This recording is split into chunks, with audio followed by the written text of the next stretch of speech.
est sur la route de l'atelier du Centre d'art contemporain, avec les enfants sur le chemin. Voilà. Il y a quelques années, je rencontre un type extraordinaire, ancien diplomate, intellectuel, écrivain, philosophe, artiste peintre. Bon. Et cet homme-là a une idée un peu folle. Il a travaillé dans le monde entier. Il s'appelle Alain Billy. Et Alain Billy, il y a une dizaine d'années, entreprend une histoire un peu folle, une histoire humaniste aussi. Alain Billy veut replanter l'arbre du Ténéré au plein milieu du désert, mythique. Cet arbre en plein cœur du désert, de le replanter. Et alors, à ce moment-là, notre rencontre se fait et il me dit « Lionel, toi tu es artiste, j'ai besoin d'artistes pour m'entourer dans ce projet fou hein ». En tant qu'artiste, moi je ne vois pas trop ce que je peux faire. Et je lui dis par contre, j'ai une idée, c'est que pour témoigner de cette plantation, eh bien Alain, je te propose d'inviter les représentants de tous les peuples autochtones de la planète. Ceux et celles qui ont un très grand respect pour la nature et l'environnement, ceux qui ont un grand respect pour la terre, ce qui n'est pas le cas de l'homme blanc. Hein? Alors ces peuples-là vont être inuits, vont être maasai, vont être aborigènes d'Australie, vont être papous, vont être africains. Eh bien ces hommes-là vont venir témoigner, comme on pose une première pierre, ils vont venir témoigner de cette plantation qui va et qui appelle à l'universel, qui appelle à ce que j'appelle moi l'écosophie, avec mon ami Jean Bertolino, grand écosophe. Eh bien, ces hommes-là sont de l'écosophie, plus que de l'écologie. C'est-à-dire c'est la pensée, d'accord?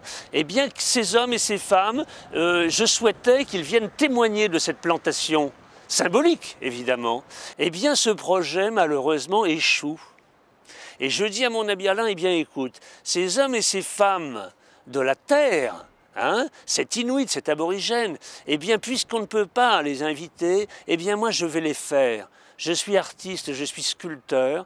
Eh bien, ces hommes et ces femmes, je vais les faire de terre et d'argile. De terre et d'argile comme la fragilité.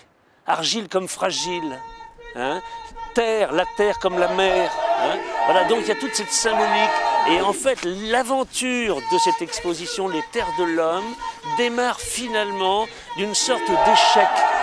L'échec des créateurs, des artistes devant les folies et les débordements de l'espèce humaine.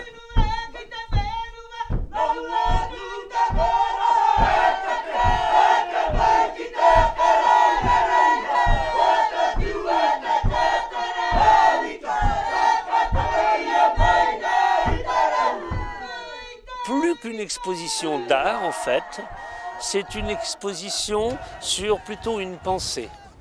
Et je veux la traduire au maximum, par exemple, par rapport aux écoles, par rapport aux enfants. Essayer de donner toutes les clés de cette histoire. En fait, ce n'est pas une histoire d'artiste, ce n'est pas une histoire de sculpture, c'est une histoire engagée. Nous, on va d'une façon emblématique appeler nous les Occidentaux, ou nous les Blancs, enfin on va s'entendre. Eh bien, quel rapport avons-nous à la planète? Quel rapport avons-nous à la Terre? Eh bien justement, c'est une question qu'on doit se poser et qu'on doit se poser sous le regard de nos enfants, de ceux qui vont nous suivre. Dans quel état on va leur laisser cette planète? Nous qui faisons exploser telle ou telle centrale nucléaire, nous qui allons mettre à mal la forêt d'Amazonie, nous qui allons maltraiter les océans, qui allons les vider, hein? Eh bien, je crois que c'est cette question-là qu'on doit se poser. Quel est notre rapport à la nature? Et ces personnages qui nous entourent dans cette exposition nous posent cette question. C'est-à-dire, où allez-vous? Vous vous emparez de la Terre, vous vous emparez de la planète. Êtes-vous bien sûr qu'elle vous appartient?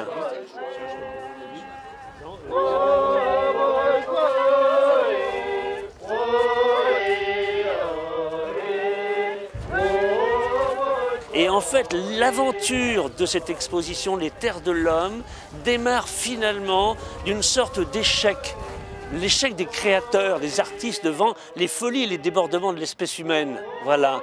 Et bien finalement, comme bien souvent, c'est le philosophe ou c'est l'artiste qui a le dernier mot, ou en tout cas le premier. En tout cas le premier mot. Et en fait, l'exposition Les Terres de l'Homme, c'est une sorte de premier mot. C'est un premier message, un langage universel. Voilà l'histoire des Terres de l'Homme, voilà comment elle est née, et puis comment elle va vivre et retourner peut-être en Afrique d'ailleurs, cette exposition. Elle part de France, elle part de Saint-Nazaire, elle fera certainement le Tour de France, le vrai Tour de France, à vrai dire le tour universel, un peu comme les droits de l'homme, quoi. Hein, voilà. Donc c'est ça, la grande histoire, le grand projet est né d'une rencontre.